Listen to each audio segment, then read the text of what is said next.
मैं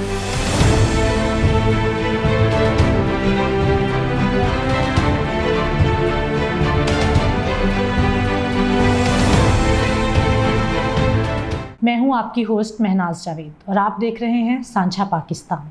सांझा पाकिस्तान नाम है एक सोच, एक विज़न और एक जद्दोजहद का। नाज़रीन, सांझा पाकिस्तान के सीज़न 1 की तरह इस सीज़न में भी आप जान पाएंगे मसीही औरत का अंदाज़े क़यादत। सांझा पाकिस्तान के इस मुख्तसर दौरानिए में मैं कोशिश करूँगी अपनी मसीही ख़वातीन की काविशों, उनकी जद्दोजहद और आवाम के लिए की गई खिदमात को आपके सामने लाने के लिए। मेरी आज की मेहमान एक ऐसी खातून हैं जो कि मसीही होते हुए अपने आवाम के लिए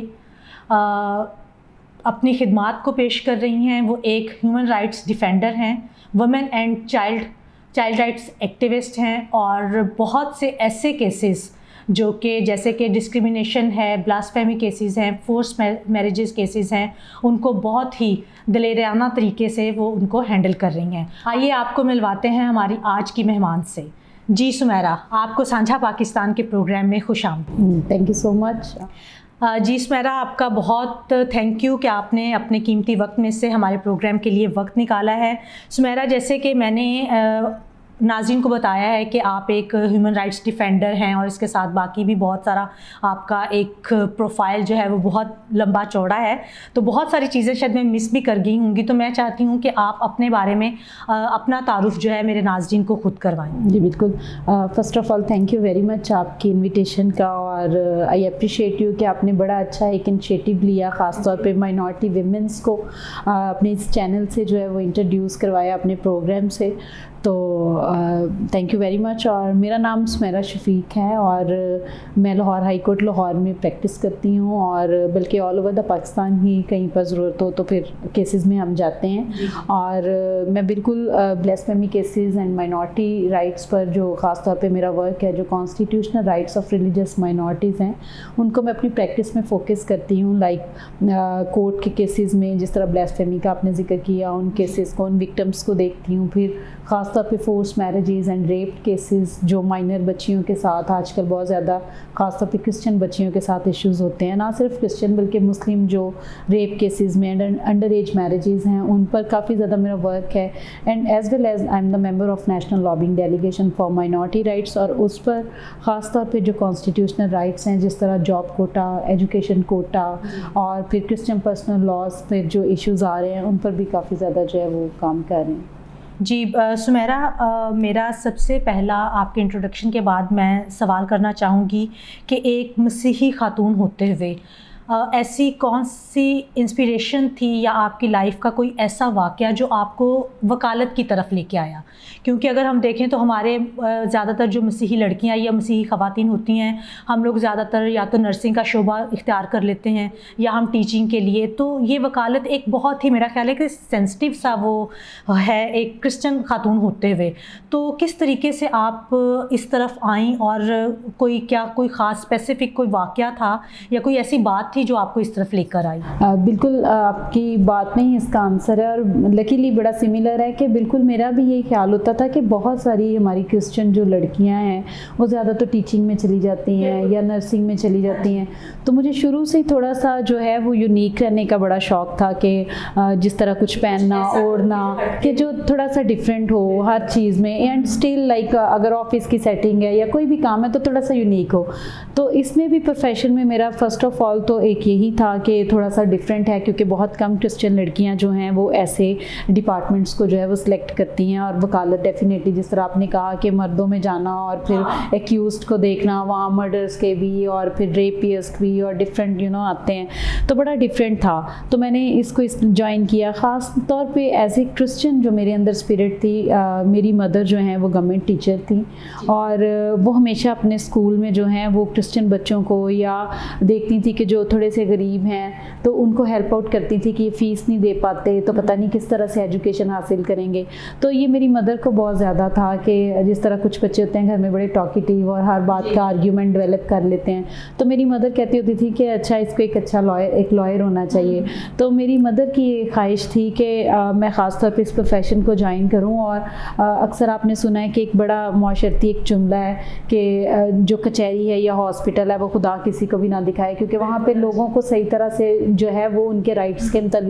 या पैसों के हवाले से जो है उन्हें बड़ी मुश्किलात आती हैं, या मतलब माहौल ऐसा होता है कि वहाँ पर बिल्कुल। तो उनके जहन में था कि मतलब ये वकालत में जाए और अपने लोगों को जो है वो हेल्प आउट करे। तो मेरे अंदर भी शुरू से हमारे घर का कुछ माहौल ऐसा था कि वहाँ पे जब गांव में कोई लड़ाई होती थी तो हमारे घर में ज़्यादातर सॉल्व की जाती थी, बड़ों के पास आ जाते थे। तो वहाँ से भी एक इंस्पायरेशन थी कि अच्छा हमें किस तरह अपने लोगों को। और मैं आपको यहाँ पे ये ज़रूर बताना चाहूँगी कि मेरे दिल में ये बहुत होता था कि यार क्रिश्चियन बच्चियाँ या क्रिश्चियन लोग बहुत ज़्यादा जो हैं वो अपने राइट से डिप्राइव हो जाते हैं, तो किस तरह हम उनको हेल्प आउट कर सकते हैं। तो ये प्रोफेशन जो है इस तरह मेरे अंदर एक उसमें जज्बा भी आया कि इससे मैं अपने लोगों को हेल्प आउट कर सकती हूँ। एंड टिल टुडे मैं आज भी जब मेरे पास क्लाइंट आता है तो मेरी जो मतलब उनको देखने की ग्लासेस होती है उसमें एक पहला पैरामीटर उनकी वही होता है कि अच्छा ये हमारी कम्युनिटी से है, या इनके पास इतने एक्सपेंसेस नहीं हैं, या इतने बड़े किसी क्राइम में ये इन्वॉल्व हो गए हैं। तो उनके केस को टेकअप करते हुए फ़ीस का म्यार तो कहीं मेरे बैक ऑफ माइंड होता है, बट पहले यही होता है कि how I can secure them और मैं इनको किस तरह से रिलीफ जो है वो दे सकती हूँ। तो इस तरह से फिर मैं वकालत में आई। जी सुमेरा, जैसे आप बता रही हैं कि आप जो आपकी मदर ने आपको हमेशा सपोर्ट किया और उनकी जो थी वो विश भी यही थी कि आप जो है वो एक लॉयर बने, तो फैमिली की सपोर्ट तो बहुत अच्छी रही आपके साथ। तो जब आप एक ख़ातून होते हुए बाहर निकली, सोसाइटी में निकली, तो सोसाइटी का रवैया कैसा था कि एक लड़की है और वो है भी क्रिश्चियन लड़की और इस तरीके से वो वकील बनेगी? क्योंकि हमारे माशरे में एक सबसे बड़ी तो बात एक ख़ातून होते हुए ही हम लोग, भले वो मेजॉरिटी से हो या मिनॉरिटी से हो, और फिर दूसरी बात शोबा ऐसा है, तो वो सोसाइटी का बिहेवियर आपके साथ कैसा था? हाँ, सोसाइटी का बिहेवियर फर्स्ट ऑफ ऑल मुझे घर से तो जिस तरह पहले मैंने पेरेंट्स का कहा, फिर मेरे हस्बैंड तो बहुत सपोर्टिव हैं और बहुत इनकरेजिंग हैं और उन्होंने मुझे हमेशा बहुत मोटिवेट किया है और अभी भी वो मुझे बहुत ज़्यादा सपोर्ट करते हैं। लेकिन सोसाइटी में जब मैं गई तो कोई इतना ज़्यादा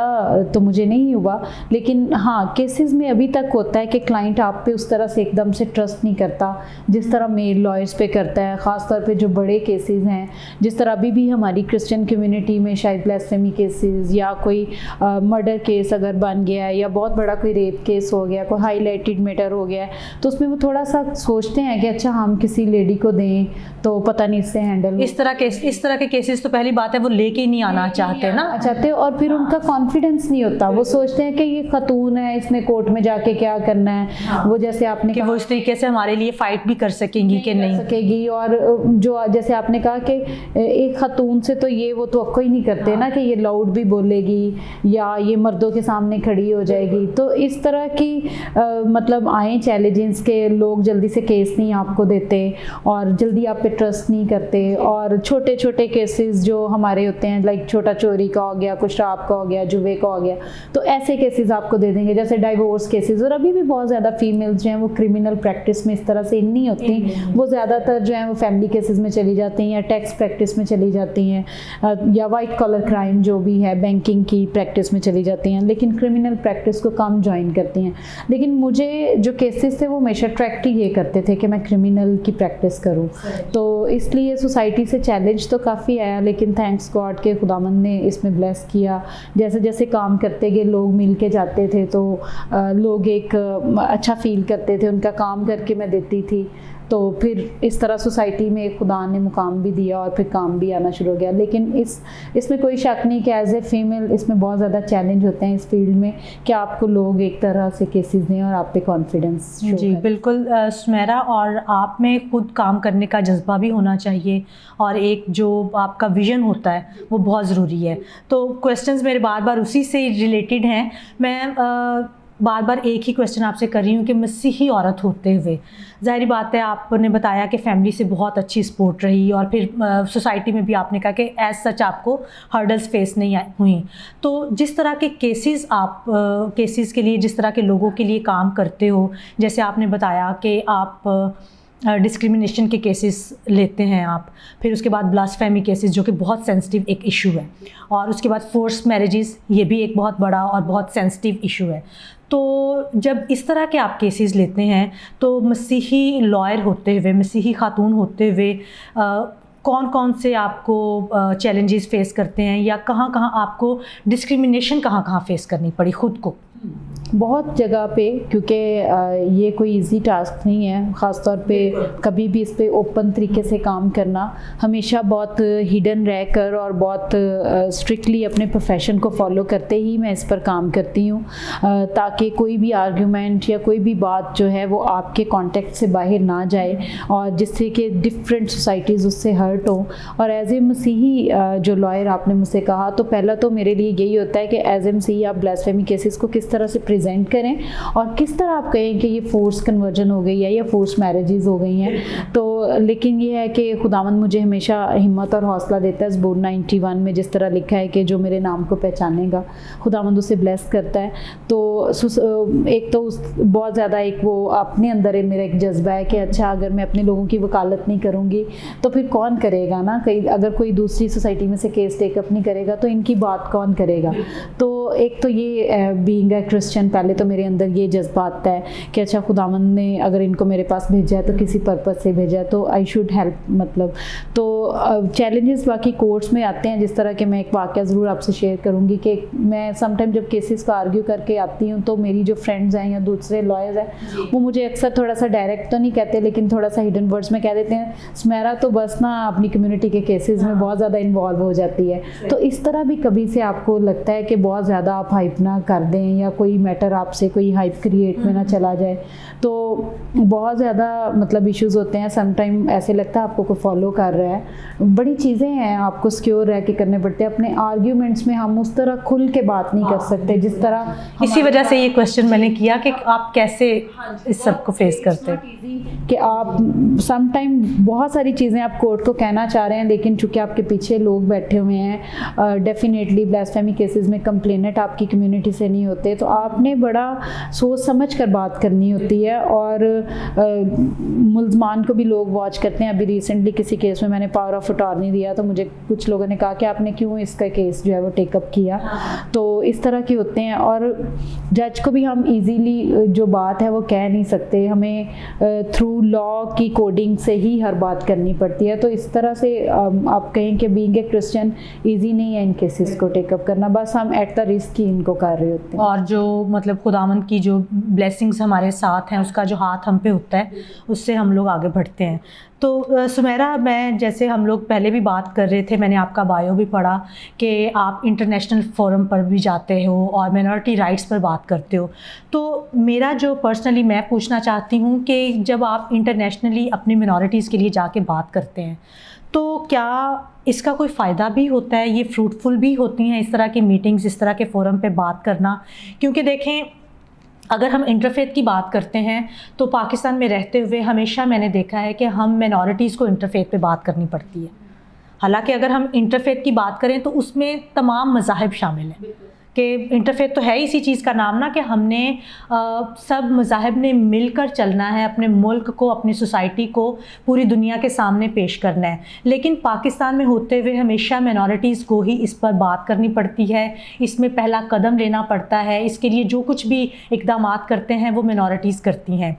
तो जब आप इंटरनेशनली जाते हैं, इंटरनेशनल फोरम्स पर जाकर आप बात करती हैं, तो आपको क्या लगता है कि ये फ़ायदेमंद होती हैं, इसके कोई मुस्बत असरात भी होते हैं? बिल्कुल, जिस तरह एडवोकेसीज़ की आपको पता है कि डिफरेंट फॉर्म्स हैं, यहाँ पर भी रहते हुए हम एडवोकेसी ही करते हैं। जिस तरह मैं national lobbying delegation for minority rights की मेंबर हूँ, तो यहाँ पर भी हम लॉबिंग एंड एडवोकेसी करते हैं डिपार्टमेंट्स के साथ। कॉन्स्टिट्यूशनली जो हमारा राइट है उस आर्ग्यूमेंट को हम स्टैब्लिश करते हैं, और उसी के तहत फिर हम यहाँ पर लॉबी करके डिफरेंट डिपार्टमेंट्स में जो भी हमारा राइट है, जिस तरह बहुत सारी पॉलिसीज़ अभी हमारी बन रही हैं, सेंट्री वर्कर्स की होगी, एजुकेशन कोटा की हो गई, जॉब कोटा की की इम्प्लीमेंटेशन हो गई। इसी तरह इंटरनेशनल एडवोकेसी भी होती है। तो जब मैं बाहर के फोरम्स पे जाती हूँ, इंटरनेशनल फोरम्स पे, तो वहाँ से अगर मुझे पूछते हैं तो कॉन्स्टिट्यूशन के प्राइमीटर में रहते हुए जो हमारी जो भी बात है वो उनके साथ डेफिनेटली होते हैं, और उसका इम्पैक्ट होता है क्योंकि जब हमारे यहाँ से वहाँ पर लोग जाते हैं और उनको इन इश्यूज़ का पता होता है,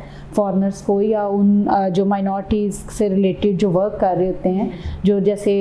मैं गई थी रिलीजियस फ्रीडम की कॉन्फ्रेंस में, तो रिलीजियस फ्रीडम की कॉन्फ्रेंस में पूरी दुनिया से लोग आए हुए थे और हमारे भी यहाँ से लार्ज एम्बेसडर गए हुए थे, और जब हम वहाँ पर बात करते हैं तो वो नोटिस कर रहे होते हैं कि ये चीज़ कर रहे होते हैं, लेकिन हम चूँकि बात उसी तरह से करते हैं, हम वही चीज़ डिमांड कर रहे होते हैं जो हमें कॉन्स्टिट्यूशन प्रोवाइड करता है, जो हमारा राइट ऑफ है, मतलब माइनॉरिटीज़ का जी। और मेरा ख्याल है कि उस पर हमें बात करनी भी चाहिए किसी को भी अगर मौका मिले, क्योंकि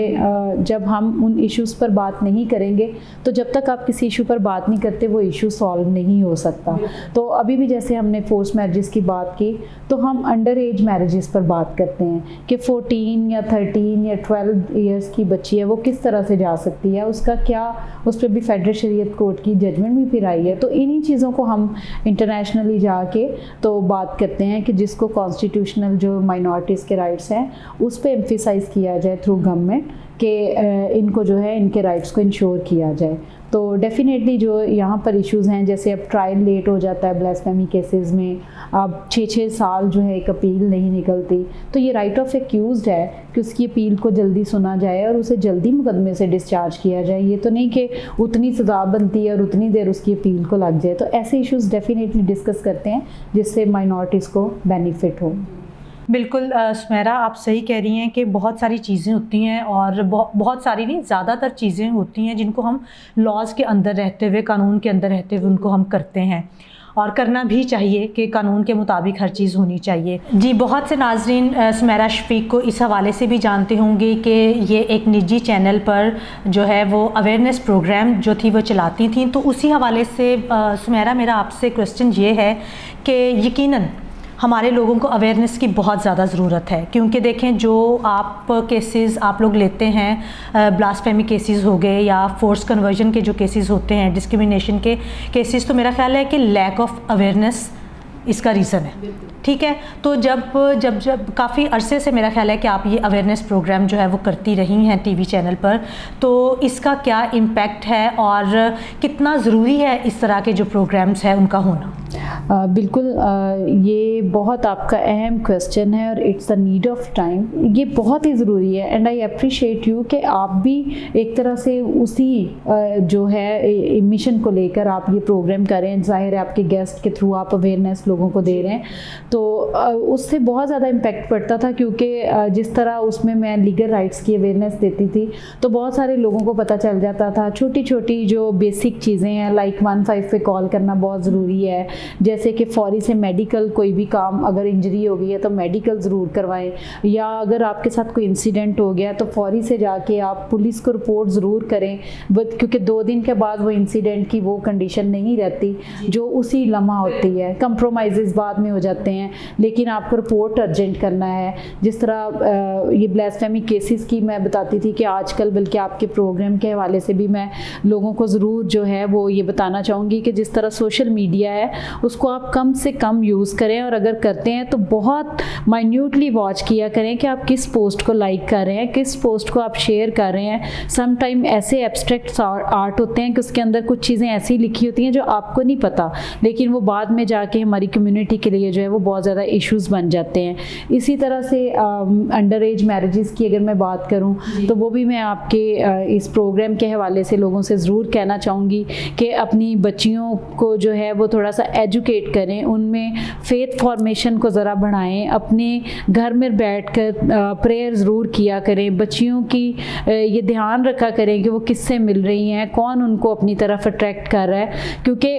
अंडर एज बच्चे जो है वो अंडर एज ही होते हैं, they are not much aware their rights. तो आप उनसे बातचीत करते रहें, पेरेंट्स कम्युनिकेशन अपनी बच्चियों के साथ रखें, क्योंकि बहुत सारी बच्चियों के जो केसेस आते हैं उसमें मैंने देखा है कि पेरेंट्स को ये पता ही नहीं कि बच्ची अगर 3 बजे घर आई है तो क्यों आई है। तो जी बिल्कुल, फैमिलीज़ में ये जो लैक ऑफ कम्युनिकेशन है ये तो बहुत बड़ा इशू है ना। तो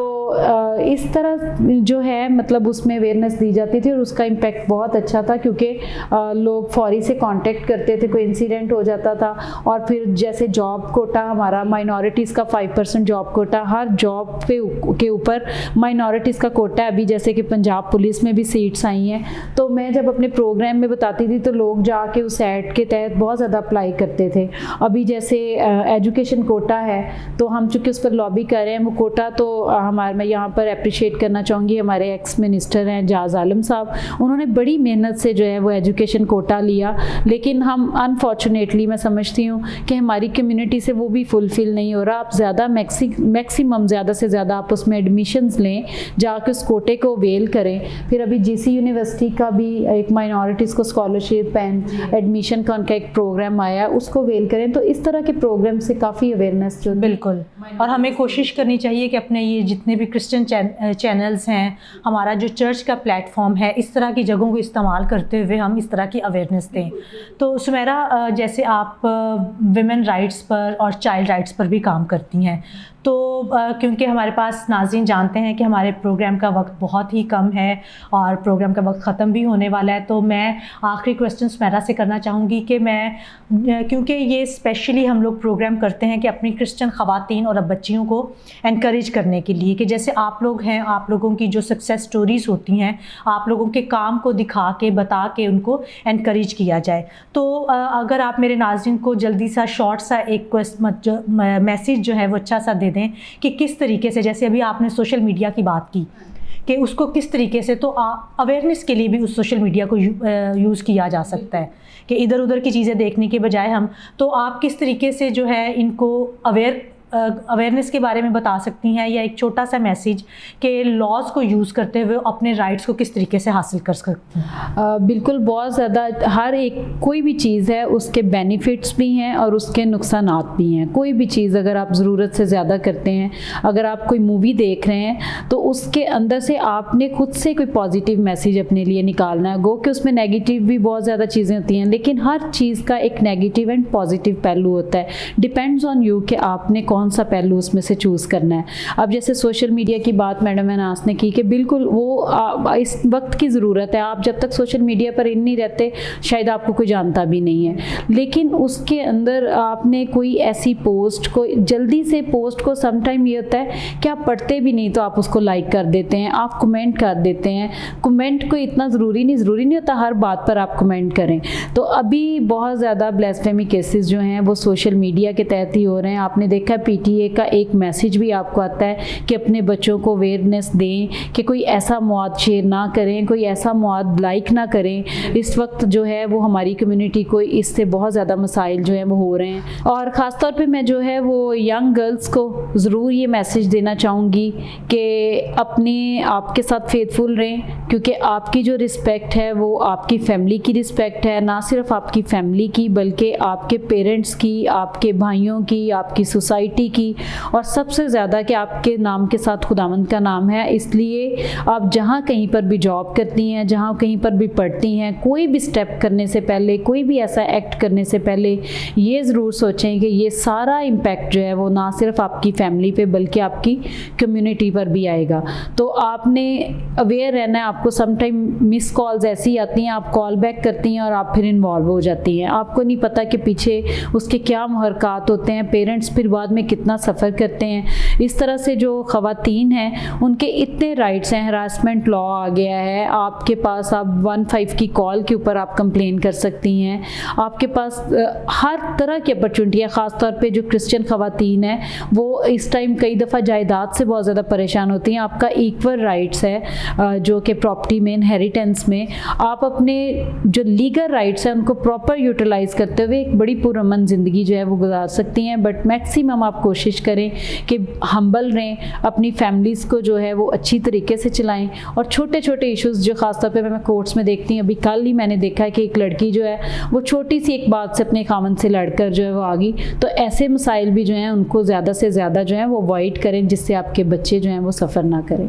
जी बिल्कुल सुमेरा, बहुत ही खूबसूरत पैगाम आपने हमारे नाज़रीन को, स्पेशली हमारी बच्चियों को दिया है कि किस तरीके से उन्होंने अपने राइट्स के लिए जो है वो बात करनी है और किस तरीके से उन्होंने अपनी लाइफ को गुजारना है। Sumera, thank you so much आपका हमें वक्त देने के लिए, और बहुत ही खूबसूरत बातें आपने हमारे साथ शेयर की हैं, अवेयरनेस दी है हमारे लोगों को, और खुदावंद आपको और ज़्यादा ब्लेस करे कि आप अपने लोगों की खिदमत कर सकें। जी नाज़रीन, जैसा कि सुमेरा ने बहुत ही खूबसूरत तरीके से जो है वो लॉज़ के बारे में बताया है, अवेयरनेस दी है आप लोगों को कि किस तरीके से आपने अपने राइट्स के लिए लड़ना है, फ़ाइट करनी है, राइट्स को आपने हासिल करना है। तो जैसे सुमेरा बात कर रही थी कि पेरेंट्स को अपने बच्चों के साथ बात ज़रूर करनी चाहिए, क्योंकि फैमिली होते हुए हम लोग एक दूसरे से बात नहीं करते, हम लोग एक कम्युनिकेशन गैप है, हम लोग पेरेंट्स जो हैं वो बच्चों के साथ और बच्चे जो है वो पेरेंट्स के साथ कंफर्टेबल नहीं होते। अपने बच्चों की तरबियत इस तरीके से करें, दोस्ताना माहौल रखें कि आपके बच्चे